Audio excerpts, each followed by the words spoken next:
This video recap is brought to you by Advance Auto Parts. Every man has his breaking point, and it wasn't too long ago when Terry Mcmillen had reached his. Terry, I heard you say when you pulled the helmet off that you're done racing. Is that an accurate assessment now? Or? Yeah, I mean, it is. I mean, it's, first off, I want to apologize to everybody for oiling the track. I mean, I never seen him. I pedaled the car, and it didn't like that, obviously. Something in the intake broke, or the valve train on the intake side. But it's another oil down, and it's coming to the point now, and it's not NHRA's fault. It's all my fault that we can't do a better job.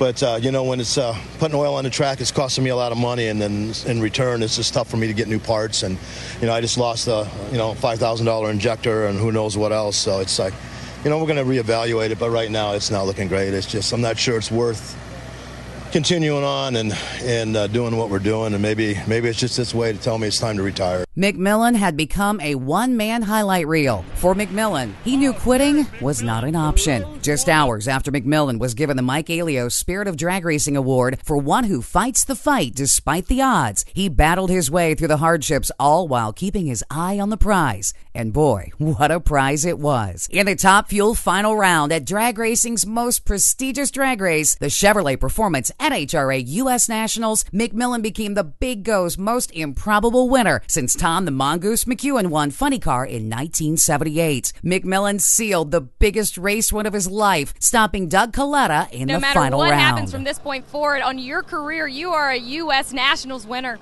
That's one thing nobody can take away from you, I tell you. Winning the first race was huge. Winning Indy, it's a whole different level. And I tell you what, man, we're just blessed for Amley Motor Oil and Flat Out Gaskets. Man, I tell you, I just can't thank everybody enough for all their support.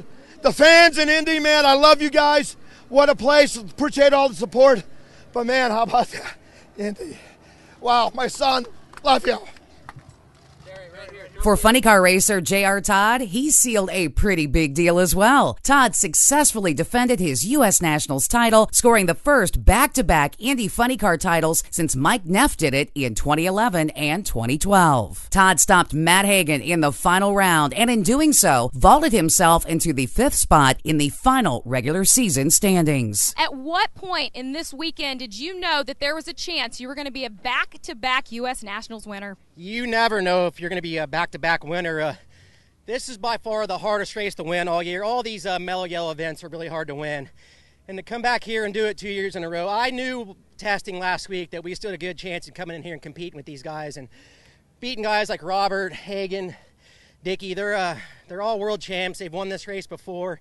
And we just want that number one on the side. I think we're going in the right direction. From the first day of Pro Stock qualifying, teenage Pro Stock driving sensation Tanner Gray set the pace for the class. Monday, the sophomore driver, who performs like a seasoned veteran, showed his mettle, stopping Jaggy Coughlin in the final round. The win marked Gray's 5th of the season and the 10th of his career, enabling him to lock up the number 1 seed headed into the countdown to the championship. Tanner, I heard off camera that you were a little nervous about facing Jeg based on his reaction times. Will you win on a hole shot? Is there a sweeter feeling than that? No, not at all. When you can go up there and beat one of the best to come through the class on a hole shot, that definitely means a lot. But I'm so proud of all my guys. They gave me an awesome race car all day, and I really didn't do a very good job driving it until the final round right there. So this one's for them. And then, my mom and dad, they made it here. I think it's really cool. My dad got to win this race back in 2014, and then, I get to win it here with him. Pro Stock bike rider Tonglet came up big, scoring his 2nd U.S. Nationals crown and 3rd victory of the season, beating 4-time series champion Eddie Krawick in the final. The part-time drag racer and full-time fireman's triumph marked the 19th of his career. That is the U.S. Nationals, Wally and Tonglet. You have won that before in your rookie year. What's different about this ride to winning the U.S. Nationals? Not too much. We're back in the winner's circle, so this Nitro Fish KPK motorcycle's flying.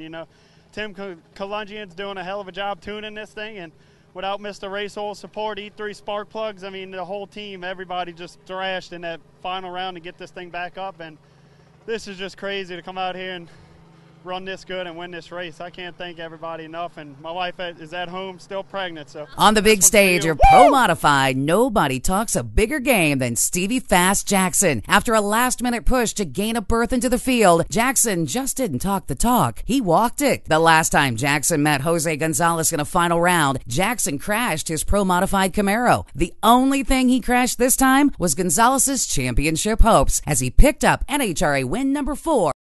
A championship was on the line in Mickey Thompson Top Fuel Harley-Davidson Monday at Indianapolis. And it was Ty Tharp not only picking up his 5th win of the season by beating Doug Vansel, but also securing the series championship. Over in the top alcohol divisions, A-Fuel dragster racer Josh Hart picked up his 2nd career NHRA U.S. Nationals title by shutting out Dan Page. NHRA Heritage Series standout Sean Bellemure picked up his 3rd NHRA Top Alcohol Funny Car win of the season by beating an inspired Chris Marshall in the final round. The Lucas Oil Sportsman Drag Racing Series was out in full force, and headlining those winners was a Mello Yello Series superstar. When she's not rocketing down the track at 320 miles per hour, Top Fuel racer Leah Pritchett can be seen taking a leisurely 170 mile per hour stroll in her factory stock showdown entry. On the big stage of Indy, Pritchett bagged the big one, scoring her first factory stock showdown win by beating former pro stock racer Mark the Cowboy Powick. David Rampy inched closer to 100 victories as he won competition eliminator when Greg Camplain went 004 red in the final round.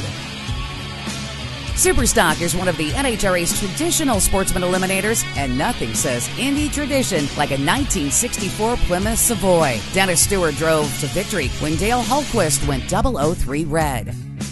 At 60 years old, stock racer T.C. Morris had never been in a stock eliminator final until Monday. He made the most of the opportunity, beating a decorated Jerry Emmons, who turned it red. Ohio's Joey Hessling added a win at the Big Go to his resume, this time around in Super Comp, beating seasoned veteran Gary Stinnett.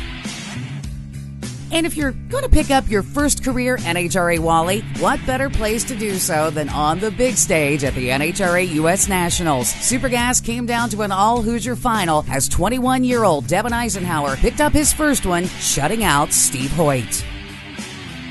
The NHRA Mello Yello Series concluded its regular season with Indy and will take this weekend off. Next weekend marks the start of the countdown to the championship as the Tour heads to Reading, Pennsylvania for the start of a 6-race playoff series to determine the 2018 championships. Make sure you check out CompetitionPlus.com daily for the latest in drag racing news and like us on Facebook. This is Kathy Fisher reporting for Competition Plus TV.